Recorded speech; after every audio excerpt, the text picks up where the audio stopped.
ಕೇಳಿಸ್ಕೋಬೇಕು ಈ ಕಡೆ. ಆಮೇಲೆ ನಾನು ಕರೆದವ್ರು ಬಂದು ಮಾತಾಡಬೇಕು. ಅದಕ್ಕೋಸ್ಕರ ನಾವಿಲ್ಲಿ ಅಲರ್ಟ್ ಆಗಿದ್ರೆ ನಾನು ಯಾವ ತಾರೀಕಿನ ಅವ್ರು ಬರಬೇಕು, ಇಲ್ಲಿ ಒಂದಷ್ಟು ಕ್ವಶನ್ ಕೇಳ್ತೀವಿ ಅಂತ ಉತ್ತರ ಹೇಳಬೇಕು. ಅದಕ್ಕೋಸ್ಕರ ನೀವೆಲ್ಲರೂ ಈ ಕಡೆ ಅಲರ್ಟ್ ಆಗಿರ್ಬೇಕು. ಯಾವ ವಿಷಯ ಕೇಳಿಸ್ಕೊಳ್ತೀರೋ ಆ ವಿಷಯ ನಮಗೆ ಹೇಳ್ಬೇಕಾಗಿರೋದು. ನೀವು ಅಲರ್ಟ್ನೆಸ್ ಇರೋದು. ಆಯ್ತಾ? ಇದೆಯಾ? ಹೇಳಿದ್ರೆ ಅರ್ಥ ಆಗ್ತಿದೆಯಾ? ಬಾಯಿ ಇದೆಯಲ್ಲ ಎಲ್ಲರಿಗೂ? ಬಾಯಿ ಇರೋದ್ರಿಂದ ಏನ್ ಮಾಡ್ಬೋದು, ನೀವು ಗಟ್ಟಿಯಾಗಿ ಮಾತಾಡ್ಬೋದು. ಓಕೆನಾ? ನಾವೊಂದು ಆಕ್ಟಿವಿಟಿನ, ಈ ಮಾದಕ ವಸ್ತುಗಳ ದುರುಪಯೋಗ ಇದಕ್ಕೆ ಸಂಬಂಧಪಟ್ಟಂತೆ ಒಂದು ಆಕ್ಟಿವಿಟಿನ ಮಾಡಿದ್ವಿ. ವಿಷಕಾರಿ ವಸ್ತು ಮತ್ತೆ ವಿಷಕಾರಿ ಅಲ್ಲದ ವಸ್ತು ಅಂತೇಳಿ ಇದಕ್ಕೆ ಸಂಬಂಧಪಟ್ಟಂತೆ ನಮ್ಮ ಒಂದು ಶಾಲೆಯ ಅಕ್ಕಪಕ್ಕಗಳಲ್ಲಿ ಬಳಸ್ತಕ್ಕಂಥ ಅಥವಾ ವೇಸ್ಟ್ ಆಗಿ ಹಾಕಿರ್ತಕ್ಕಂಥ ವಸ್ತುಗಳು ಶಾಲೆಯ ಆವರಣದ ಪಕ್ಕದಲ್ಲಾಗಿರ್ಬೋದು ಅಥವಾ ಎಲ್ಲೋ ಸಿಕ್ಕುದನ್ನ ತಗೊಬನ್ನಿ ಅಂತೇಳಿ ಒಂದು 2-3 ವಿದ್ಯಾರ್ಥಿಗಳಿಗೆ ನಾವು ಹೇಳಿದ್ವಿ. ಅದರಲ್ಲಿ ವಿದ್ಯಾರ್ಥಿಗಳು ತಗೊಂಡು ಬಂದಿದ್ದಾರೆ. ಧನುಷ್ ಮತ್ತೆ ಕುಶಾಲು ಮತ್ತೆ ವಿದ್ಯಾರ್ಥಿಗಳು ತಗೊಂಡಿದ್ದಾರೆ. ಆ ವಸ್ತುನ ತಗೊಂಡು ಬಂದು ಅಲ್ಲಿ ಜೋಡಿಸ್ಕೊಂಡು ಎದ್ಕೊಳಪ್ಪ ಉತ್ತರ ಹೇಳ್ಬೇಕು ಅಂತ ಎದ್ಕೊಂಡ ಬಂದಿದ್ದಾರೆ. ನೋಡ್ತಾ ಇದ್ದೀರಾ?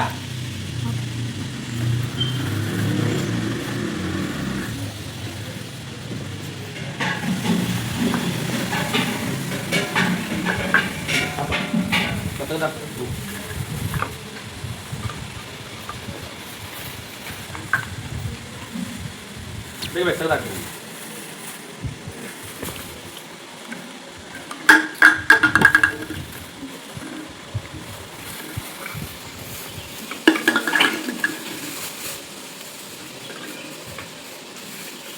ಓಕೆ, ಇಲ್ಲಿ ನೋಡ್ತಾ ಇದ್ರಲ್ಲ ವಸ್ತುಗಳು. ಇಲ್ಲಿ ನಮ್ಮ ಸುತ್ತಮುತ್ತ ಇರ್ತಕ್ಕಂಥ ಕೆಲವು ವಸ್ತುಗಳನ್ನೇ ಸಂಗ್ರಹಣೆ ಮಾಡ್ಕೊಂಡು ಬಂದಿದ್ದಾರೆ. ಸೊ ಅದರಲ್ಲಿ ಯಾವ್ಯಾವ ವಸ್ತು ಇದೆ ಅಂತ ಹೇಳಪ್ಪ. ಜ್ಯೂಸ್ ಬಾಟಲ್, ಒಂದು ಜ್ಯೂಸ್ ಬಾಟ್ಲ್ ಇದೆ. ಓಕೆ, ಇದನ್ನ ಸುಟ್ರೆ ಏನಂತ ಅವ್ರು ಕೇಳ್ಬೇಕು. ಏನಂತ ಫಸ್ಟ್ ನೀವು ಏನಂತ ಹೆಸರು, ನೀವು ಕೂಡ ಅವ್ರು ಏನ್ ಹೇಳ್ತಾರೆ. ಯಾವ್ದು ಜ್ಯೂಸ್ ಬಾಟ್ಲ್? ಯಾವ್ದು ಯಾವ್ದಪ್ಪ ಬಾಟ್ಲು? ಬಾಯಿ ಇರೋದ್ರಿಂದ ಎಲ್ಲ ಮಾತಾಡ್ಬೋದು. ಓಕೆನಾ? ಮಧು ಪ್ಯಾಕೆಟ್ ಇದು. ಓಕೆ, ಬೀಡಿನದು beedi cover. Okay, marker pen, red pen ಅದು ಇಂಕು ವೇಸ್ಟೇಜ್ ಪೆನ್, ಬರೆಯುವಂಥದ್ದು ವೇಸ್ಟೇಜ್ ಆಗಿರ್ತಕ್ಕಂಥ ಪೆನ್. ಏನ ಚಾಕ್ ಆಯ್ತಾ? ಚಾಕ್ ಹೇಳಿದ್ಯಾ? ಗಾಬರಿ ಆಗ್ಬೇಡ, ಚಾಕು. ಓಕೆ, ಸೊ ಈಗ ಇಷ್ಟೆಲ್ಲ ವಸ್ತುಗಳು ನಮ್ಮ ಅಕ್ಕಪಕ್ಕದಲ್ಲಿರುವಂಥದ್ದು ಇವು ಕಾಣ್ತಾ ಇದೆಯಲ್ಲ. ಸೊ ಇಲ್ಲಿ ಪ್ಲಾಸ್ಟಿಕ್ ಬಾಟ್ಲು ಬಂದು ಮತ್ತೆ ಮಾರ್ಕರ್ ಪೆನ್ ಆಗಿರ್ಬೋದು, ಇವೆಲ್ಲ ನಮ್ಮಲ್ಲೇ ಬಳಸ್ತಕ್ಕಂಥ ವಸ್ತುಗಳೇ. ಸೊ ಆದರೆ ಇದರಿಂದ ಏನು ತೊಂದರೆ ಇದೆ, ಅದು ವಿಷಕಾರಿನ ಅಲ್ಲ ಅನ್ನೋದ್ರ ಬಗ್ಗೆ ಮಾತಾಡಬೇಕು. ಸೊ ಹಂಗಾಗಿ ಪೂರ್ತಿ ಮಮ್ಮ. ಓಕೆ, ಒಂದು ವಸ್ತು ಎತ್ಕೋಬೇಕು. ವಿಷಕಾರಿ ವಸ್ತು ಗಟ್ಟಿಯಾಗಿ ಮಾತಾಡಬೇಕು. ಇದು ವಿಷಕಾರಿ ವಸ್ತು. ಇದನ್ನು ಯಾರು ತಿನ್ನಬಾರದು. Very good. ಯಾರು ತಿನ್ನಬಾರ್ದು. ಯಾಕೆ ತಿನ್ನಬಾರ್ದು? ಇದರಿಂದ ಕಾಯಿಲೆಗಳು ಬರ್ತದೆ. ಏನಾಗ್ತದೆ ಅದು ತಿನ್ನೋದ್ರಿಂದ? ತೊಂದರೆ ಆಗ್ತದೆ. ಇದು ವಿಷಕಾರಿ ವಸ್ತು. ಓಕೆ, ಈ ಕಡೆ ಬಪ್ಪ, ನೀನು ಬಪ್ಪ, ನೀನು ನಿಂತ್ಕೊಂಡಿರೋ ವಿಷಕಾರಿ ವಸ್ತು ನೀನು ನಿಂತ್ಕೊಂಡಿರೋ. ಓಕೆ, ನೀನು ಅಂತಳಪ್ಪ. Cigarette pack. ಅದು ನೋಡಿ, ಇದು ಸಿಗರೆಟ್ ಪ್ಯಾಕಾ ಬಿಡಿ ಪ್ಯಾಕಾ? ಗಟ್ಟಿಯಾಗಿ ಮಾತಾಡಬಾರ್ದು, ಯಾರು ಗಾಬರಿ ಆಗ್ಬಾರ್ದು. ಇರೋ ವಿಷಯ ಹೇಳಿ, ನೋಡ್ಕೊಂಡು ಹೇಳಿ, ಟೆನ್ಷನ್ ಆಗಬಾರ್ದು. ಓಕೆ, ಬೀಡಿ ಪ್ಯಾಕ್. ಇದನ್ನು ಸೇವಿಸಿದರೆ ಎಲ್ಲರಿಗೂ ತೊಂದರೆ ಆಗುತ್ತದೆ. ಕ್ಯಾನ್ಸರ್ ಬರುತ್ತದೆ, ಹೃದಯಾಘಾತ ಆಗುತ್ತದೆ, ರಕ್ತ ಪರಿಚಲನೆ ಆಗುವುದಿಲ್ಲ, ತೊಂದರೆ ಆಗ್ತದೆ, ನಿಶಕ್ತಿ ಆಗುತ್ತದೆ. ಇದನ್ನು ಯಾರು ಸೇವಿಸಬಾರದು, ಡೇಂಜರ್ ಆಗಿರ್ತದೆ. ವೆರಿ ಗುಡ್, ಕ್ಲಾಪ್ಸ್ ಆಗಿ. ಡೇಂಜರ್ ಆಗಿರ್ತದೆ. ಇದು ಯಾವ ವಸ್ತು? ವಿಷಕಾರಿ ವಸ್ತಾ? ಓಕೆ, ಇವ್ರು ಕೈಕೊಡು. ಇದು ವಿಷಕಾರಿ ವಸ್ತು. ನೀನು ಕಡೆ ಬಂದಿದೆ. ಓಕೆ, ರೈಟ್, ಬರೋ.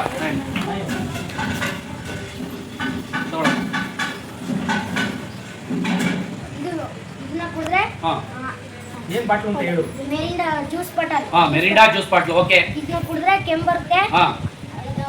ಇದನ್ನ ಸುಟ್ಟರೆ ಹೊಗೆಯಿಂದ ನಮಗೆ ತೊಂದರೆ ಆಗ್ತದೆ. ಏನ್ ತೊಂದರೆ ಆಗ್ತದೆ? ಕಾರ್ಬನ್ ಡೈಆಕ್ಸೈಡ್ ಹೊಗೆ ಬರುತ್ತೆ. ತೊಂದರೆ ಆಗ್ತದೆ. ಈಗ ಜ್ಯೂಸ್ ಕುಡಿಬಾರ್ದು ಅಂತ ಹೇಳ್ತಾ ಇದೆಯಲ್ಲ, ಎಲ್ಲ ಕುಡಿತಾ ಇರಲ್ಲ ಅದನ್ನ. ಕುಡಿದ್ರೆ ತೊಂದರೆ ಆಗ್ತದೆ. ಯಾವ್ಯಾವ ತರ ತೊಂದರೆ ಆಗ್ಬೋದು ಜ್ಯೂಸ್ ಕುಡಿದ್ರೆ? ಅದರದ ಕೆಮ್ಮು ಬರುತ್ತೆ. ಯಾಕೆ ಕೆಮ್ಮು ಬರುತ್ತೆ? Very good. ಏನೋ ಕೆಮಿಕಲ್ ಹಾಕಿರ್ತಾರೆ. ಕೆಮಿಕಲ್ ಹಾಕಿರ್ತಾರೆ. ಯಾವ್ದ್ರೊಳಗಡೆ ಕೆಮಿಕಲ್ ಹಾಕಿರ್ತಾರೆ? ಜ್ಯೂಸ್ ಒಳಗಡೆ ಕಲರ್ ಬರ್ಲಿ ಅಂತ, ಟೇಸ್ಟ್ ಬರ್ಲಿ ಅಂತ ಹೇಳಿ ಕೆಮಿಕಲ್ ಹಾಕಿರ್ತಾರೆ. ಸೊ ಹಾಗಾಗಿ ಅದ್ರಲ್ಲಿ ಬಳಸ್ತಾ ಇರ್ತಕ್ಕಂಥ ಕೆಲವು ವಸ್ತು ಒಂದು ಒಳ್ಳೆ ತರ ಟೇಸ್ಟ್ ಕೊಟ್ಟರುವೆ ಅದು ಕೂಡ ವಿಷಕಾರಿ ವಸ್ತು. ಹೌದಲ್ಲ? ಈ ಕಡೆ ಬನ್ನಿ. ಓಕೆ, ಸೊ ನೆಕ್ಸ್ಟ್ ಬನ್ನಿ. ಬನ್ನಿ, ಈ ಕಡೆ ನೋಡಿ ಪ್ಲೀಸ್. ಈ ಕಡೆ ಸ್ಪ್ರೆಡ್ ಮಾಡಿ. ಹೋಗ ಆ ಕಡೆಗೆ. ತಗೊಳಮ್ಮ ನೀವಂತೂ. ಎಸ್ ವಿಮಲ್, ಗಟ್ಟಿಯಾಗಿ ಹೇಳ್ಬೇಕೇನೋ ವಿಮಲ್. ಬಾಯಿ ಇರೋದ್ರಿಂದ ಗಟ್ಟಿಯಾಗಿ ವಿಷಯದ ಬಗ್ಗೆ ಮಾತಾಡ್ಬೇಕು. ವಿಮಲ್ನು ತಿನ್ಬಾರ್ದು. ಏನಿರ್ತದೆ ವಿಮಲ್ ಅಲ್ಲಿ? ಒಗಿತಾರೆ, ರಸ ಕುಡಿತಾರೆ. ಹಾ. ರಸನು ಕುಡಿಬಾರ್ದು. ತಿನ್ಬೋದಾ? ತಿನ್ಬಾರ್ದು. ತಿನ್ಲೂಬಾರ್ದು, ರಸನೂ ಕುಡಿಬಾರ್ದು, ತಿನ್ಲೂಬಾರ್ದು. ನಿನಗೆ ಗೊತ್ತಾ ಇದ್ರ ಬಗ್ಗೆ ಮಾಹಿತಿ ಗೊತ್ತಾ? ಅಂದ್ರೆ ನಿಮ್ಮ ಮನೇಲಿ ಯಾರು ಯೂಸ್ ಮಾಡ್ತಾರಾ? ಇದನ್ನ ಯೂಸ್ ಮಾಡಲ್ಲ. ಓಕೆ, ಸೊ ಇದೊಂದು ಮಾದಕ ವಸ್ತು. ಆ ವಿಮಲ್ ಅಲ್ಲಿ ಏನ್ ಮಾಡ್ತಾರೆ, ಗಾಂಜಾಕ್ ಸಂಬಂಧಪಟ್ಟಂತೆ ವಸ್ತುಗಳನ್ನ ಹಾಕಿರ್ತಾರೆ. ಅದರಿಂದ ಏನಾಗುತ್ತೆ, ನಮಗೆ ಮತ್ ಬರುತ್ತೆ, ಮೆದುಳಿನ ಶಕ್ತಿ ಕಡಿಮೆ ಆಗುತ್ತೆ, ಹೃದಯ ಸಂಬಂಧಿ ಕಾಯಿಲೆಗಳು ಬರ್ತದೆ. ಹಾಗಾದ್ರೆ ಅದು ವಿಮಲ್ ಆ ಪ್ಯಾಕೆಟ್ ಮತ್ತೆ ಪ್ಲಾಸ್ಟಿಕ್ ವಿಷಕಾರಿನ ಅಲ್ಲ ಏನೋ? ನೆಕ್ಸ್ಟ್ ದಿಶಾಂತ್ ಬರ್ಬೇಕಾಗತ್ತೆ. ಹಂಗಾಗಿ ಈ ಕಡೆ ಓಕೆ, ನೆಕ್ಸ್ಟ್ ನೆಕ್ಸ್ಟ್ ಬರಪ್ಪ ಎದು ಕಡ ಬಾ. ಎಸ್, ಏನದು? ಗಟ್ಟಿಯಾಗಿ ಮಾತಾಡೋ. ನೋಡಿ, ಗಟ್ಟಿಯಾಗಿ ಮಾತಾಡಿ, ಯಾರು ನಿಮ್ಗೆ ಇದು ಮಾಡಲ್ಲ. ಓಕೆ,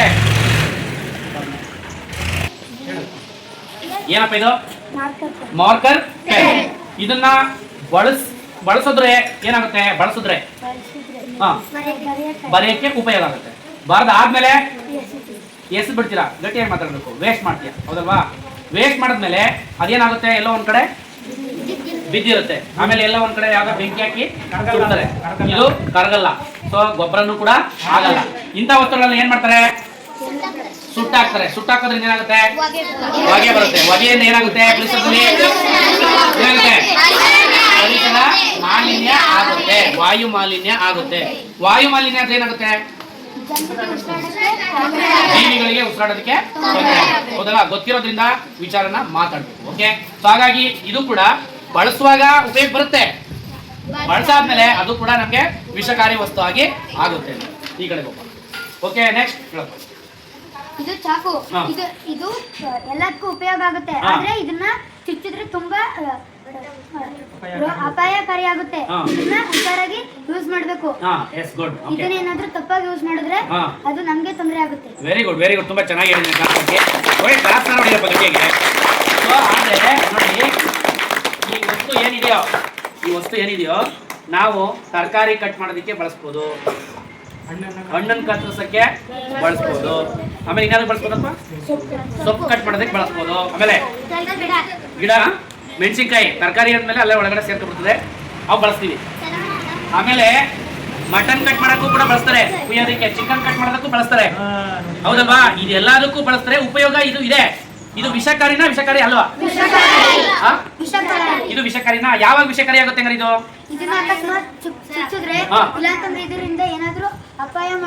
ಈಗ ನಾನು ಅಪಾಯಕ್ಕೆ ಬಳಸಲ್ಲ ಇದ್ದ ನಾನು, ಹಾಗಾದ್ರೆ ಎಂತ ವಸ್ತು? ವಿಷಕಾರಿ ಅಲ್ಲ ವಸ್ತು. ತಪ್ಪಾಗಿ ಬಳಸಿದ್ರೆ ವಿಷಕಾರಿ, ಆದ್ರೆ ಒಳ್ಳೇದಕ್ಕೆ ಬಳಸಿದ್ರೆ ಇದು ವಿಷಕಾರಿ ಅಲ್ಲ.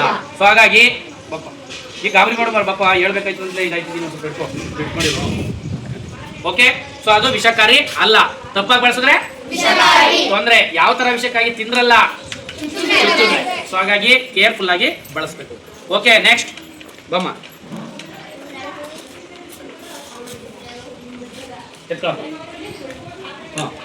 ಪೆನ್, ಗಟ್ಟಿಯಾಗಿ ಮಾತಾಡಿ. ಪೆನ್ ಬರೆಯೋದು ಬಳಸ್ತೀವಿ.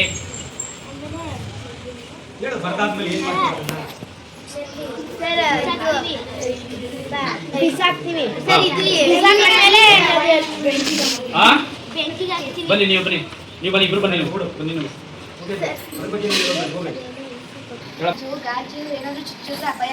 ಯಾವುದು ಗಾಜು? ಅದು ಗಾಜಿದೆಯಾ? ಅದು ಗಾಜ? ಅದು ಏನದು? ಪ್ಲಾಸ್ಟಿಕ್. ಅದು ಅದಕ್ಕೆ ಮೈಂಡು ಕರೆಕ್ಟ್ ರೀತಿಯಲ್ಲಿ ಅಬ್ಸರ್ವ್ ಮಾಡಿದ್ರೆ ಕರೆಕ್ಟಾಗಿ ಗೊತ್ತಾಗುತ್ತೆ. ಬಳಸೋದಿಕ್ಕಿವಿ, ಹೌದಾ? ಏನಾದ್ರು ಬಳಸ್ತೀವಿ? ಪೆನ್ನ ಬರೆಯೋದಕ್ಕೆಲ್ಲ ಬಳಸ್ತೀವಿ, ಹೌದಲ್ವಾ? ಉಪಯೋಗ ಇದೆ ಅದರಿಂದ. ಈಗ ಬಳಸಿ ಆಗೋಯ್ತು, ಏನಾಗುತ್ತೆ? ರೈಟ್, ಒಬ್ರು ಕರಗಲ್ಲ, ವಿಘಟನೆ ಆಗಲ್ಲ. ಸರಿ, ಗೊಬ್ಬರ ಆಗಲ್ಲ. ಏನಾಗುತ್ತೆ ಹಾಗಾದ್ರೆ? ಅದು ಅಲ್ಲ, ಹಾಗೇನೆ ಇರುತ್ತೆ, ಅದು ಹಾಗೇನೆ ಇರುತ್ತೆ. ಅದನ್ನೇನ್ ಮಾಡ್ಬೋದು? ವೇಸ್ಟ್ ನ ಅವರು ಸುಟ್ಟಾಗೋದಕ್ಕೆ ಈಗ ತೂಕ ಇಲ್ಲ ಹಾಕೊಂಡಿರ್ತಪ್ಪ.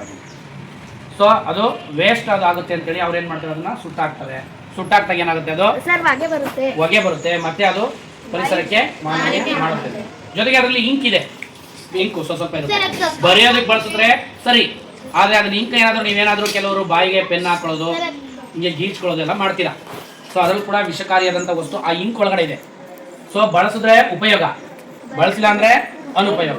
ವಿಷಕ್ಕಾಗುತ್ತೆ, ವಿಷ ಆಗಲ್ಲ. ಸೊ ಈ ರೀತಿ ನಾವು ವಿಚಾರಗಳನ್ನು ಗಮನಿಸಬೇಕಾಗುತ್ತೆ. ಅದು ಕೂಡ ವಿಷಕಾರಿ, ಒಳಗಡೆ ಇರ್ತಕ್ಕಂಥ ವಿಷಕಾರಿ ಆಗುತ್ತೆ ಅಂತ. ನೆಕ್ಸ್ಟ್ ನೋಡಪ್ಪ, ಎತ್ಕೊ, ಅವನೇ ಎತ್ಕೊ, ಇರೋನೇ ಎತ್ಕೊಂಡು. ಆಲ್ರೆಡಿ ಇವೆಲ್ಲ ಏನಾಗಿದೆ, ಅದೇನಪ್ಪ ಅದು ಬಿಡಿ ಪೇಪರ್. ಬಿಡಿ ಹಾಕ್ಸಿಕ್ಕಂಥ ಪೇಪರ್, ಹೌದಾ? ಅದರಿಂದ ಏನು ತೊಂದರೆ ಆಗುತ್ತೆ? ಸರ್ ಇದ್ರ ಸೇವಿಸಿದ್ರೆ ಹೃದಯಘಾತ ಆಗುತ್ತೆ, ಸರ್ ಕೆಮ್ಮು ಬರುತ್ತೆ, ಆ ಥರ ಆಗುತ್ತೆ. ಅದು ವಿಷಕಾರಿ ವಸ್ತುನ, ವಿಷಕಾರಿ ಅಲ್ಲದ ವಸ್ತುನ? ವಿಷಕಾರಿ ವಸ್ತು. ಈಗ ಅಲ್ಲಿ ಮಾಸ್ಟ್ರು ಒಂದು ಎರಡು ವಸ್ತುಗಳು ಇಟ್ಕೊಂಡಿದ್ದಾರೆ, ಹೌದಾ? ನೋಡ್ತಾ ಇದ್ದೀರಾ? ನೋಡಿ, ಈಗ ಅದ್ರ ಬಗ್ಗೆ ಒಂದೆರಡು ವಿಚಾರ ಹೇಳ್ತಾ ಪ್ಲಾಸ್ಟಿಕ್ ಪೇಪರ್, ಇದಕ್ಕೆ ಪ್ಲಾಸ್ಟಿಕ್ ಕೋಟೆಡ್ ಅನ್ನ ಮಾಡವ್ರೆ. ಬಾಕಿ ಪೇಪರ್ ಆಗಿದ್ರೆ ನೀರ್ಗೆ ಹಾಕಿದ್ರೆ ಮಿಲ್ಟ್ ಆಗಿ ಹಂಗೆ ಇದಾಗಿ ಕರಗೋದಂಗೆ ಆಗ್ತದೆ, ಭೂಮಿಯಲ್ಲಿ ಹೆಸರು ಕರಗ್ತದೆ. ಆದ್ರೆ ಇದು ಕರಗ್ದಂಗೆ ಮಾಡೋರು ನೋಡಿ. ಇದನ್ನ ನಾವು ಸಭೆ ಸಮಾರಂಭಗಳಲ್ಲಿ ತಿಂಡಿ ತಿನ್ನೋಕೋ ಸ್ವೀಟ್ಗೋ ತಿಂದುತ್ತೀವಿ. ತಿಂದಾದ್ಮೇಲೆ ಇದನ್ನ ಎಸಿತೀವಿ. ಆದ್ರೆ ಈಗ ಹಿಂದೆ ಹೇಳ್ದಂಗೆ ಇದು ಕರಗೋದಿಲ್ಲ, ನೀರು ತಗೊಳೋದಿಲ್ಲ, ಏನಿಲ್ಲ. ಪ್ಲಾಸ್ಟಿಕ್ ಮೇಲ್ಗಡೆ ಕೋಟೆಡ್ ಆಗೈತೆ, ಆಯ್ತಾ? ಇದನ್ನ ಬೆಂಕಿ ಹಚ್ಚಿದ್ರೆ ನೀವು ಹೇಳ್ದ ಹಾಗೆ ಏನಾಗುತ್ತೆ, ಇದು ವಿಷಕಾರಿ ಅನಿಲ ಉಂಟಾಗ್ತದೆ. ನಾವು ನೀವು ಉಸಿರಾಡಿದ್ದೆ ಆದ್ರೆ ಶ್ವಾಸಕೋಶದ ಏನಾಗ್ತದೆ, ತೊಂದರೆ ಆಗ್ತದೆ, ಕಾಯಿಲೆ ಬರ್ತದೆ. ಹಿಂದೆಲ್ಲ ತಟ್ಟೆಗಳನ್ನ ಪ್ಲೇಟ್ಗಳನ್ನ ಬಳಸ್ತಾ ಇದ್ದು. ಅದಾದ ಮೇಲೆ ಎಲೆಗಳನ್ನ, ಮುತ್ತುಗದ ಎಲೆ ಮತ್ತು ಬಾಳೆ ಎಲೆಯನ್ನ ಬಳಸ್ತಾ ಇದ್ದು. ಈಗ ಅದೆಲ್ಲ ಹೊರಟೋಗಿ ನಾವೀಗೇನಾಗಿದ್ದೀವಿ ಅಂತಂದ್ರೆ ಹೊಸ ಹೊಸ ಪ್ರಯೋಗದ ಮುಖಾಂತರ ನಾವು ಹೊಸ ಜೀವನಕ್ಕೆ ಕಾಲಿಟ್ಟಂಗೆ ಹೊಸ ಹೊಸ ವಸ್ತುಗಳು ಉತ್ಪಾದನೆಯಾಗಿ ಬರ್ತಾವೆ. ನಾವೀಗ ಅದಕ್ಕೆ ಒಗ್ಗೆ ಮುಟ್ಟಿದೀವಿ, ಬಳಸಲೇಬೇಕು, ವಿಧಿ ಇಲ್ಲ. ಆದ್ರೆ ಬಳಸಿದ್ದೇ ಆದ್ರೆ ಇದರಿಂದ ಆಗ್ತಕ್ಕಂಥ ಅನಾಹುತವನ್ನ ನಾವು ಗಮನಿಸಬೇಕು. ಈಗ ಆದ್ರೆ ಇದು ವಿಷಕಾರಿ ವಸ್ತುನ, ವಿಷಕಾರಿ ಅಲ್ಲದ ವಸ್ತುನೋ ನೋಡೋಣ. ಹಾಗಾಗಿ ಮುಂದಿನ ದಿನಗಳಲ್ಲಿ ಬಳಸೋದನ್ನ ಕಡಿಮೆ ಮಾಡಿ. ನೆಕ್ಸ್ಟ್ ಇದೇನ್ ನೋಡಿ, ಇದು ಯಾತಕ್ಕೆ ಕವರು, ಯಾತಕ್ಕೆ ಬಳಸ್ತೀವಿ ಇದನ್ನ? ಈಗ ನಾವು ಸಂತೆಗೆ ಹೋದ್ರೆ ಬರೀ ಕೈಲಿ ಹೋಗ್ತಾ ಇದೀವಿ. ಈಗ ಹಿಂದೆ ಸಂತೆಗೆ ಹೋದ್ರೆ ಒಂದು ಬಟ್ಟೆಯನ್ನ ಬ್ಯಾಗ್ ತಗೊಂಡು ಹೋಗೋರು, ಅದ್ರಲ್ಲಿ ಎಲ್ಲ ತುಂಬ್ಕೊಂಡು ಮನೆಗೆ ಇಡೋರು. ಬ್ಯಾಗ್ ಸೇಫ್ಟಿ ಆಗಿರೋದು ಇನ್ನೊಂದು ದಿವ್ಸ ಬಳಸೋರು. ಈಗ ಬ್ಯಾಗ್ಗಳು ಬದಲಾವಣೆ ಆಗ್ಬಿಟ್ಟವೆ. ನಾವು ಸಂತೆ ಬ್ಯಾಗ್ ತಗೊಂಡು ಹೋಗ್ತಾಗ್ತದ, ಅದು ಕೊಳಕಾಗಿತ್ತೆ, ಅದು ಬಳಸೋದು ಬೇಡ, ಅದು ಬೇಡ ಬಿಡು, ಅಂಗಡಿಲಿ ಕವರ್ ಕೊಡ್ತಾರೆ, ಕವರ್ಗೆ ಹಾಕಿ ಬರ್ತೀವಿ ಅಂತ. ಇದು ಕೊಡ್ತಾವ್ರೆ ಪ್ಲಾಸ್ಟಿಕ್ದು, ಇದು ಸೇಫ್ಟಿನೂ ಹೌದು. ತಗೊಂಬರ್ತೀವಿ, ತಗೊಂಬಂದಾದ್ಮೇಲೆ ಒಂದ್ ಕಡೆ ಎಸಿತೀವಿ, ಇದು ಮುಗಿದೋಯ್ತು ಅಂತ. ಆದ್ರೆ ಇದು ಭೂಮಿಯಲ್ಲಿ ಕರಗೋದಿಲ್ಲ. ಮಳೆ ಬಿದ್ರೆ ನೆನೆಯಲ್ಲ, ಮೇಲ್ ನೀರು ಇರ್ತದೆ, ಗೊಬ್ಬರ ಆಗಲ್ಲ. ಆದ್ರೆ ಇದು ಸುಟ್ರೆ ನೀವು ಹೇಳ್ದಾಗೆ ಏನಾಗುತ್ತೆ, ಮಾಲಿನ್ಯ ಉಂಟಾಗುತ್ತದೆ, ವಾಯು ಮಾಲಿನ್ಯ. ಆ ಗಾಳಿನ ಸೇವಿಸೋದ್ರಿಂದ ಅನೇಕ ರೋಗಗಳು, ನೀವು ಹೇಳಿದ್ರಲ್ಲ, ಶ್ವಾಸಕೋಶ, ಇದು ಈ ಕಡೆ ಕ್ಯಾನ್ಸರ್ ಬರ್ಬೋದು, ಹೃದಯ ಸಂಬಂಧಿ ಕಾಯಿಲೆ ಬರ್ಬೋದು, ನರಗಳಿಗೆ ಸಂಬಂಧಪಟ್ಟಂತ ಕಾಯಿಲೆ, ಅದಕ್ಕಿಂತ ಹೆಚ್ಚಾಗಿ ಮೆದುಳಿಗೆ ತಾಕ್ತಕ್ಕಂಥದ್ದು ಇದು ಅಪಾಯಕಾರಿ ವಸ್ತು. ಹಾಗಾಗಿ ನಾವು ಪದೇ ಪದೇ ಜಾಗೃತಿಯನ್ನು ಮೂಡಿಸ್ತಾ ಇದೀವಿ. ಪ್ಲಾಸ್ಟಿಕ್ ವಸ್ತುಗಳನ್ನ ದಯವಿಟ್ಟು ಸರ್ಕಾರ ಆದೇಶ ಮಾಡಿದೆ, ಬಳಸೋದು ಬೇಡ. ಮತ್ತೇನ್ ಮಾಡಿ ಅದನ್ನ, ಅದರ ಬದಲಾಗಿ ಬಟ್ಟೆ ಬ್ಯಾಗ್ಗಳನ್ನ, ಬಟ್ಟೆ ಕವರ್ಗಳನ್ನ ಇನ್ನೂ ಮುಂದುವರೆದು, ಈಗ ಸಂತೆಗೆ ಮೆಡಿಕಲ್ಗೆ ಹೋದ್ರೆ ಪೇಪರ್ ಕವರ್ ಅನ್ನೇ ಕೊಡ್ತಾ ಇದ್ದಾರೆ. ಪೇಪರ್ ಕವರ್ ತಂದು ಬಳಸ್ಕೊಂಡು ಥ್ರೋ ಮಾಡಿದ್ರೆ ಭೂಮಿಯಲ್ಲಿ ಕರಗುತ್ತೆ, ನೀರನ್ನ ಹೀರ್ಕಂತದೆ, ಗೊಬ್ಬರ ಕೆಲವು ದಿನಗಳೆಲ್ಲ ಗೊಬ್ಬರ ಆಗ್ತದೆ, ಗಿಡಕ್ಕೆ ಹಾಕಿದ್ರೆ ಅನುಕೂಲ ಆಗ್ತದೆ. ಹಾಗಾಗಿ ಪ್ರೀತಿಯ ಮಕ್ಕಳೇ, ನಮ್ಗೆ ಹೇಳದಿಸ್ತೇನೆ, ಈ ವಸ್ತುಗಳನ್ನ ಬಳಸ್ಕೊಂಡು ಆದ್ಮೇಲೆ ಅದನ್ನ ಸರಿಯಾದ ರೀತಿಯಲ್ಲಿ ಆಯ್ತಾ ಥ್ರೋ ಮಾಡಿ ಬಳಸ್ಕೊಂಡಿದ್ರೆ ನಮ್ಮ ಜೀವನ ಸುಖಕರ. ಇಲ್ಲ ಅಂದ್ರೆ ಮುಂದೆ ಇನ್ನೂ ಹೊಸ ಹೊಸ ವಿಜ್ಞಾನ ಮುಂದುವರೆದಂಗೆ ವಸ್ತುಗಳನ್ನ ಬಳಸ್ತೀವಿ, ಅದು ನಮಗೆ ಅಪಾಯಕಾರಿ ಆಗ್ತಾ ಇದೆ.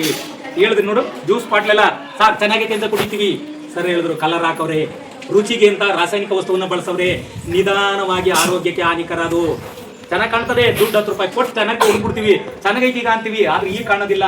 ಅದಾದ್ಮೇಲೆ ಒಂದಾಗಿ ನಮ್ಗೆ ತೊಂದರೆಯನ್ನ ಕೊಡ್ತದೆ. ಹಾಗಾಗಿ ಪ್ರೀತಿಯ ಪುಟಾಣಿಗಳೇ, ಮಾದಕ ವಸ್ತುಗಳನ್ನ ದಯವಿಟ್ಟು ನೀವು ಬಳಸಲ್ಲ. ಆದ್ರೆ ಹಿರಿಯರು ಬಳಸ್ತಾರೆ, ಅದನ್ನ ಬಳಸ್ದಂಗೆ ನೀವು ಎಚ್ಚರಿಕೆಯನ್ನ ನೀಡಬೇಕು. ಕಪ ಬೀಡಿ ಸೇದ್ಬೇಡ ಕಣಪ್ಪ, ಇದರಿಂದ ಕೆಮ್ಮು ದೊಮ್ಮು ಆರೋಗ್ಯದ ಇದು. ಎಲೆ ಅಡಿಕೆ ಹಾಕ್ತಾರೆ, ಅದನ್ನ ಹಾಕಬೇಡಿ. ಮಧು ಹಾಕ್ತಾರೆ ನೋಡಿ, ಯಾರ ಕೈಲಿ ಇವಾಗ ಎಲ್ಲರಿಗೂ ಹಿಂಗಂದು ತುಟಿಗೆ ಇಟ್ಕೊಂಡು ಹಿಂಗೆ ಹಾಕ್ತಾ ಇರ್ತಾರೆ, ಅದು ಒಳ್ಳೆಯದಲ್ಲ. ತಕ್ಷಣ ನಿಮಗೆ ಮತ್ತವನ್ನು ಕೊಡ್ತದೆ, ಚೆನ್ನಾಗೈತೆ ಅನ್ನಿಸ್ತದೆ. ದಿನೇ ಆದ್ಮೇಲೆ ಕ್ಯಾನ್ಸರ್ ಗಡ್ಡೆಯಾಗಿ ಡಾಕ್ಟರ್ ಇಷ್ಟಕ್ಕೆ ಕುಯ್ಯಂಗಾಗ್ತದೆ. ಸಂಜೆ ಆದೇಟಿಗೆ ಎಣ್ಣೆ ಅಂಗಡಿ ಜನ ಲೈನು, ದೇವಸ್ಥಾನಕ್ಕೆ ಯಾರು ಹೋಗಲ್ಲ, ಎಣ್ಣೆ ಅಂಗಡಿ ಹೋಯ್ತೀವಿ. ನಮ್ಮ ದುಡ್ಡು ಕೊಟ್ಬಿಟ್ಟು ನಾವು ಆ ವಿಷಕಾರಿ ವಸ್ತುವನ್ನ ತಂದು ಸೇವಿಸಿ, ಸರ್ ಹೇಳಿದ್ರು ಕೆಮ್ಮಿ ರಾತ್ರಿ ಎಲ್ಲ ನಿದ್ದೆನೂ ಇಲ್ಲ, ಮನೆಯವ್ರಿಗೂ ನಿದ್ದೆ ಕೊಡಲ್ಲ, ಹಣಕಾಸು ಖರ್ಚಾಗ್ತದೆ, ಇವನ ಆರೋಗ್ಯನೂ ಹಾಳಾಗ್ತದೆ. ಪುಟಾಣಿಗಳೇ, ನೀವು ಎಚ್ಚರಿಕೆಯಿಂದ ಈ ಜಾಗೃತಿಯನ್ನ ತಿಳಿಸಬೇಕು. ಇದಕ್ಕಾಗಿ ಸರ್ಕಾರ ವಾರಕ್ಕೆ ನಮಗೆ 3ನೇ ಶನಿವಾರ ದಿನ ಸಂಭ್ರಮ ಶನಿವಾರದಲ್ಲಿ ಒಂದು ಒಳ್ಳೆ ವಿಚಾರವನ್ನು ಕೊಟ್ಟು ನಿಮಗೆ ತಿಳುವಳಿಕೆ ಮೂಡಿಸಿದ್ರೆ ಪ್ರೀತಿಯ ಪುಟಾಣಿಗಳೇ, ನಿಮ್ಮೆಲ್ಲರಿಗೂ ಧನ್ಯವಾದಗಳು. ಕೆಂಪು ನೋಡಿ ಗಮ್ಮ ಅದು ಅದರಲ್ಲೂ ಕೂಡ ಏನಾಗಿರ್ತದೆ ಮಾದಕ ವಸ್ತುಗಳು ಸೇರ್ಕೊಂಡಿರ್ತದೆ. ಜೊತೆಗೆ ಏನಪ್ಪಾ ಅಂತಂದ್ರೆ ನಾವು ಅದ್ರ ಉಪಯೋಗಕ್ಕೆ ಒಂದು ಒಳ್ಳೇದಾಗ್ಲಿ ಅಂತ ಬಳಸ್ತೀವಿ. ಈ ಚಿಕ್ಕ ಮಕ್ಳು ಏನ್ ಮಾಡ್ತಾರೆ ಅಂದ್ರೆ ಅದನ್ನ ಟೇಸ್ಟ್ ನೋಡೋದಕ್ಕೆ ತಿನ್ನುವಂಥದ್ದು, ಆಮೇಲೆ ರುಚಿ ನೋಡಿ ನೋಡಿ ನೋಡಿ ಮನೇಲಿ ಪಂಚರ್ ಶಾಪ್ ಹಾಕೋ ಮನೆಗಳಲ್ಲಿ ಅವ ಅಕ್ಕಪಕ್ಕದಲ್ಲಿ ಅವು ವಾಸ ಮಾಡೋದ್ರಲ್ಲಿ ಯಾವ್ದಾದ್ರು ಆ ಪೇಸ್ಟ್ದು ಏನಾದ್ರು ಎಸ್ಬಿಟ್ಟಿದ್ರೆ ಆ ಟೇಸ್ಟ್ ನೋಡೋದಕ್ಕೆ ನೋಡಿ ನೋಡಿ ನೋಡಿ ನೋಡಿ ಅದ್ರೊಳಗಡೆ ಮಾದಕ ವಸ್ತು ಸೇರ್ಕೊಳ್ಳೋದ್ರಿಂದ ಅದು ರುಚಿನ ನೋಡೋಣ ಅನ್ಸುತ್ತೆ. ನೋಡೋಣ ಅನ್ಸಿ ಕೊನೆಗೆ ಅವರು ಕೂಡ ಮಾದಕ ವಸ್ತುಗಳ ವ್ಯಸನಿಗಳಾಗಿರ್ತಾರೆ. ಕಳೆದ ಹಿಂದೆ ಎಲ್ಲ ಏನಾಗಿತ್ತು ಅಂದ್ರೆ ಯಾರಾದ್ರೂ ದೊಡ್ಡವರು ಬೀಡಿ ಸೇದಿ ಸಿಗರೇಟ್ ಸೇದಿ ಅರ್ಧಂಬರ್ಧ ಎಸ್ದು ಬಿಟ್ಟಿದ್ರೆ ಕೆಲವರು ಕ್ಯೂರಿಯಾಸಿಟಿಗೆನೆ ಆಸಕ್ತಿಗೆನೆ ಹೆಂಗಿರುತ್ತೆ ನೋಡೋಣ ಅಂತೇಳಿ ನಾನು ಆವಾಗಲೇ ಹೇಳ್ದಂಗೆ ಚಿಕ್ಕವರು ಕೂಡ ತಗೊಂಡು ಅದನ್ನ ಹಚ್ಕೊಂಡು ಸೇದಿರೋದು ಉಂಟು. ಸೇದಿ ಸೇದಿ ಸೇದಿ ಚಿಕ್ಕದ್ರಲ್ಲಿ ಅಭ್ಯಾಸ ಮಾಡ್ಕೊಂಡು ದೊಡ್ಡವರಾದ್ಮೇಲೆ ದೊಡ್ಡ ಬೀಡಿ ಸೇದೋರಾಗಿ ದೊಡ್ಡ ಸಿಗರೇಟ್ ಸೇದೋರಾಗಿ ಅವ್ರಿಗೆ ಕ್ಯಾನ್ಸರ್ ರೋಗ ಬಂದು ಇಲ್ಲೆಲ್ಲ ಗಡ್ಡೆ ಬಂದು ಒಳಗಡೆ ಗಡ್ಡೆ ಬಂದು ಸೊ ಅದನ್ನ ಆಪರೇಷನ್ ಮಾಡೋಕ್ಕೆ ಈಗ ಈ ಇದನ್ನೇ ಗಂಟಲನ್ನೇ ತೂತ್ ಮಾಡಿ ಅದಾಗಿದೆಯಾ ಇಲ್ಲೆಲ್ಲ ತುಟಿ ಎಲ್ಲ ಬಿರ್ಚ್ಕೊಂಡಂಗೆ ನಾನು ನೋಡ್ತಾ ಇದ್ದೀನಿ ನೋಡಿ ಹಿಂಗಾಗ್ಬಿಟ್ರೆ ಹೆಂಗಿರ್ತದೆ ಅರ್ಥ ಆಗ್ತಾ ಇದೆಯಾ? ಟಿವಿಯಲ್ಲಿ ತೋರಿಸುತ್ತಾರೆ, ಸಿನಿಮಾಗಳಲ್ಲಿ ತೋರಿಸುತ್ತಾರೆ. ಬಳಸಬೇಡಿ ಮಾದಕ ವಸ್ತುಗಳನ್ನ. ಹೌದು, ನಾನು ತುಂಬಾ ಚೆನ್ನಾಗಿದ್ದೆ. ಈ ಬೀಡಿ ಸಿಗರೇಟ್ ಅನ್ನು ಸೇರಿ ನಾನು ಹಾಸ್ಪಿಟಲ್ಗೆ ಸೇರಿಕೊಂಡಿದ್ದೇನೆ.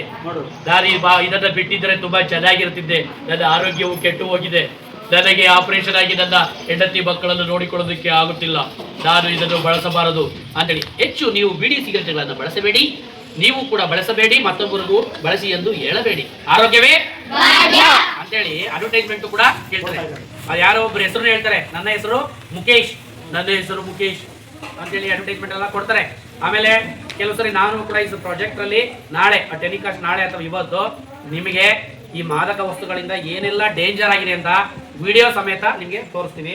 ಇದ್ರ ಮುಖಾಂತರ ನೀವು ಮನೆಯವರಿಗೆ ನಿಮ್ಮ ಅಪ್ಪ ಕೆಲವರು ಕಡೆ ಮಹಿಳೆಯರು ಕೂಡ ಬಳಸ್ತಾರೆ, ಅವ್ರಿಗೂ ಕೂಡ ಹೇಳಬೇಕು ಇದು ಎಚ್ಚರಿಕೆಯಾಗಿ ಬಳಸ್ಬೇಕು. ನೋಡಿ ಈ ಥರದ್ದೆಲ್ಲ ನಮಗೆ ಸರ್ಕಾರ ಮಕ್ಕಳಿಗೆ ಅವೇರ್ನೆಸ್ ಬೆಳೆಸೋದ್ರಿಂದ ಮಕ್ಕಳ ಮುಖಾಂತರ ಪೇರೆಂಟ್ಸ್ಗೆ ವಿಷಯ ಮುಟ್ಟುತ್ತೆ. ಈ ಕೆಟ್ಟದ್ದು ಆಗೋದನ್ನ ನಾವು ತಡಿಬಹುದು ಅಂತೇಳಿ ನಮಗೆ ಸರ್ಕಾರ ಒಂದು ಒಳ್ಳೆ ವಿಚಾರಗಳನ್ನ ಮಕ್ಕಳಿಗೆ ತಿಳಿಸಿ, ಮಕ್ಕಳ ಮುಖಾಂತರ ಪೇರೆಂಟ್ಸ್ ತಿಳಿಸಿ, ಪೇರೆಂಟ್ಸ್ ಇಂದ ಒಬ್ರಿಗೊಬ್ರು ಹೌದಪ್ಪ ನಮ್ಮ ಅವ್ರ ಮಾಸ್ಟರ್ ಹೇಳಿದ್ರಂತೆ ಈ ಥರ ಆಗುತ್ತೆ ಅಂತ ನಮ್ಗೆ ಮಕ್ಳು ಬಂದು ಹೇಳೋದು ಈ ಥರ ಪ್ರಾಬ್ಲಮ್ ಆಗ್ತಾ ಇದೆ, ವಿಡಿಯೋನು ತೋರಿಸಿದ್ರು, ಚಿತ್ರನೂ ತೋರಿಸಿದ್ರು, ನನಗೆ ಮುಂದೆ ಎಷ್ಟು ವರ್ಷ ಬದುಕಿನ ಗೊತ್ತಿಲ್ಲ, ನನಗೆ ಪ್ರಾಬ್ಲಮ್ ಆಗುತ್ತೆ ಅಂತೇಳಿ ಅವರು ಬಿಡ್ತಾರೆ. ಅವ್ರು ಬಿಟ್ಟಾದ್ಮೇಲೆ ಪಕ್ಕದವ್ರಿಗೆ ಹೇಳ್ತಾರೆ. ನಾವು ಇವತ್ತು ಹೆಂಗಾಗ್ಬಿಟ್ಟಿದೀವಿ ಅಂದ್ರೆ ಚೆನ್ನಾಗಿದ್ದಾಗ ಚೆನ್ನಾಗಿರ್ತೀವಿ, ಸಮಸ್ಯೆ ಆದ್ಮೇಲೆ ನಾವು ಎಚ್ಚರಿಸ್ಕೊಳಕ್ ಹೋಗ್ತೀವಿ, ಅಷ್ಟಕ್ಕೆ ನಮ್ಮ ಆಯಸ್ಸು ಕಡಿಮೆ ಆಗ್ಬಿಟ್ಟಿರ್ತದೆ. ಸೊ ಹಾಗಾಗಿ ಅದನ್ನ ನಾವು ಬಿಡಬೇಕು ಅಂದ್ರೆ ನೀವು ಅವ್ರಿಗೆ ಹೇಳಬೇಕು. ನೋಡಿ ನಮ್ಮ ಶಾಲೆಯಲ್ಲೇ ಮ್ಯಾಕ್ಸಿಮಮ್ ಪೇರೆಂಟ್ಸ್ ಬಳಸ್ತಾ ಇದ್ದಾರೆ ಅಂತ ಮಾಹಿತಿ ನೀವೇ ಹೇಳ್ತಾ ಇದ್ದೀರಾ. ನೀವು ಇವತ್ತು ನಿಮ್ಮ ಮನೆಯವ್ರಿಗೆ ಹೇಳಲೇಬೇಕು, ಸುಮಾರು ಜನದ ಮನೆಯಲ್ಲಿ ಬಿಡಿಸ್ಲೇಬೇಕು. ಇನ್ನು 2 ತಿಂಗಳಲ್ಲಿ ಮನೆಯಲ್ಲಿ ಮ್ಯಾಕ್ಸಿಮಮ್ ಬಿಡಿಸ್ಬೇಕು. ಅರ್ಥ ಆಗ್ತಿದೆಯಾ? ಸೊ ಅದೊಂದು ವಿಚಾರ. ಯಾವುದೇ ಬೇಡವಾದ ವಸ್ತುಗಳನ್ನ ಟೇಸ್ಟ್ ನೋಡೋದು, ತಿನ್ನೋದು, ಈ ಕೆಲವರು ಸೀಮೆ ಸುಣ್ಣ ತಿನ್ನೋದು, ಈ ಕೆಲವರು ಪೇಪರ್ ತಗೊಂಡು ಅಗಿಯೋದು, ಆಮೇಲೆ ಕೆಲವು ವೈಟ್ನರ ಹಿಂಗೆ ಸವರ್ಕೊಳ್ಳೋದು, ವೈಟ್ನರ್ ಕೂಡ ಒಂದು ವಿಷಕಾರಿ. ಕೆಲವರು ಪೆನ್ ತಗೊಂಡು ಇಂಕಲ್ಲಿ ಬರ್ಕೋತಾರೆ, ಗೀಚ್ಕೋತಾರೆ, ಅದೇನಾಗುತ್ತೆ ಅದು ಕೂಡ ಅದು ಕೆಮಿಕಲ್ ಇರ್ತದೆ, ಸ್ಕಿನ್ ಒಳಗೆ ಸೇರ್ಕೊಳ್ಳುತ್ತೆ, ಸ್ಕಿನ್ ಕ್ಯಾನ್ಸರ್ ಆಗುತ್ತೆ, ಚರ್ಮ ಕಾಯಿಲೆ ಫಾಸ್ಟ್. ಅದು ಒಂದ್ ಸ್ವಲ್ಪ ಆದ್ರೂ ಸಾಕು ಪೂರ್ತಿ ಎಲ್ಲಾಗೂ ಹರಡ್ಬಿಡುತ್ತೆ. ನೋಡಿರ್ಬೋದು ನೀವು ತುಂಬಾ ಜನಕ್ಕೆ ಪಾಪ ಅವ್ರಿಗೆ ಗೊತ್ತಿಲ್ಲದೇನೆ ಎಷ್ಟೋ ಇವ್ರಿಗೆ ಬಾಡಿ ಮೆಡಿಸಿನ್ ತಗೋತಾ ಇದ್ದಾನೆ ಹಂಗಂತೇಳಿ ಅವನು ಆ ತರದ ಅಭ್ಯಾಸ ಇಲ್ಲ ಅವ್ನಿಗೆ, ಆದ್ರೆ ಏನೋ ಆರೋಗ್ಯ ಅವ್ನಿಗೆ ತೊಂದರೆ ಆಗಿದೆ. ಸೊ ಏನೋ ಕೆಮಿಕಲ್ ಇಂದ ಆ ತರ ಆಗಿರುತ್ತೆ. ಸೊ ಹಾಗಾಗಿ ಇವೆಲ್ಲ ಎಚ್ಚರಿಕೆ ಇರಬೇಕು. ಅರ್ಥ ಆಗ್ತಿದ್ಯಾ? ಓಕೆ ಇದೊಂದು ಇಟ್ಕೊಳ್ಳಿ.